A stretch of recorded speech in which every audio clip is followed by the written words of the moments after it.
In this video, we can look at what a dative covalent bond is. Now, if you take one atom that's going to bond covalently with another one, first of all, a pair of electrons on one of the atoms is known as a lone pair of electrons, and that is available for bonding.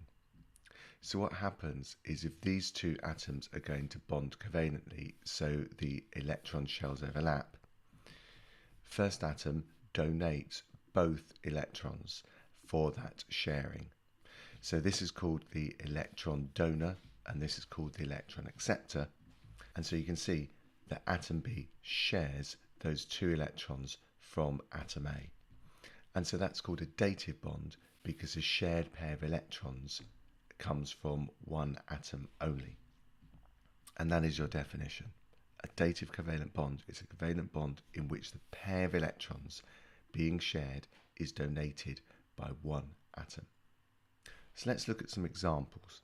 So a classic one that they've asked in the exam before is ammonia reacts with hydrochloric acid. The vapours of the ammonia and hydrochloric acid react together to produce ammonium chloride, and that produces a white precipitate.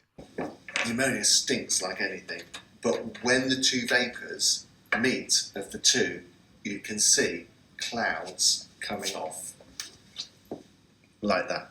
And that's your ammonium chloride. And in Unit 3, the practical unit, we use this to measure the rate of diffusion.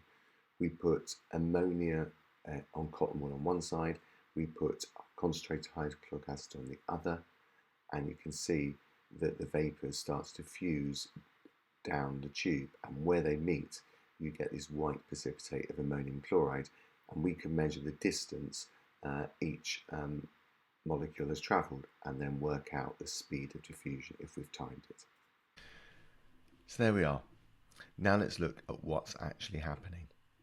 Well, this lone pair of electrons on the ammonia attracts the hydrogen nucleus from the chlorine. So the hydrogen nucleus leaves the electron behind, making the chlorine outer shell complete, but that changes that chlorine into an ion. So if you watch, the lone pair attracts the hydrogen, which means that this now has an extra electron, so that is negatively charged, and so this NH4 ion has an extra proton because the hydrogen has an extra proton, and so that has become positively charged. And you can see that this lone pair, and you can see that this lone pair of electrons is creating that dative bond because it has donated both of them.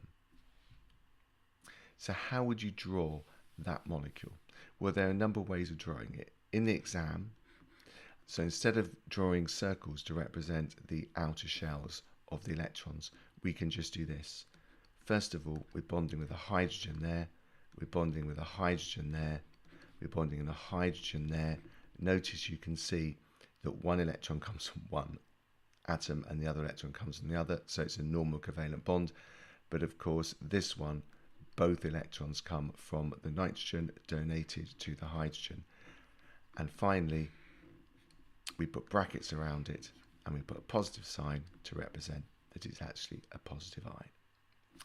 You can also see it drawn like this, where you've just got the line there representing the single bond.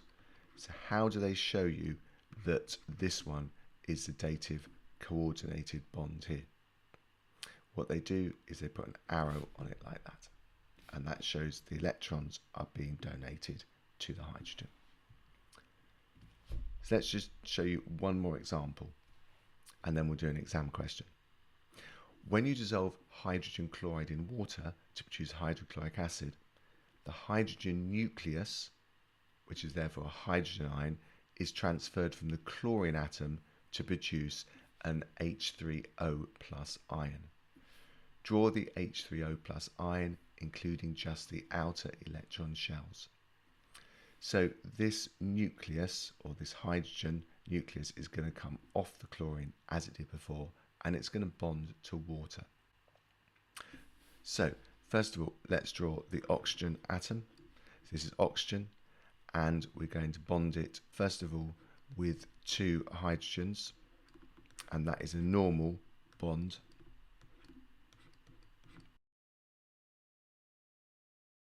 And so you can see that that is a full outer shell for oxygen, because it's got 1, 2, 3, 4, 5, 6, 7, 8. And then it doesn't matter which lone pair, but that lone pair is going to be used for the dative covalent bond, and so it's going to bond to that hydrogen nucleus there. And of course, because we've got an extra proton in this molecule now, it is now positively charged. We can also draw it like this.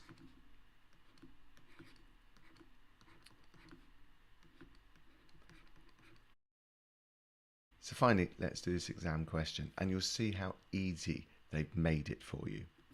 Figure 1 shows the arrangement of electrons in the outer shells of an atom of nitrogen and in the atom of hydrogen.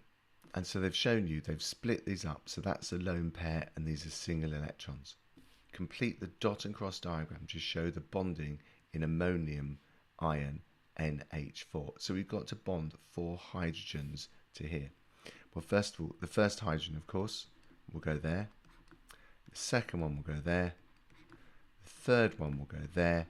And of course, the fourth one is the one that is the hydrogen nucleus, which will share those 2 bonds. And that is your dative coordinated bond. And you can see it's a positively charged. As simple as that.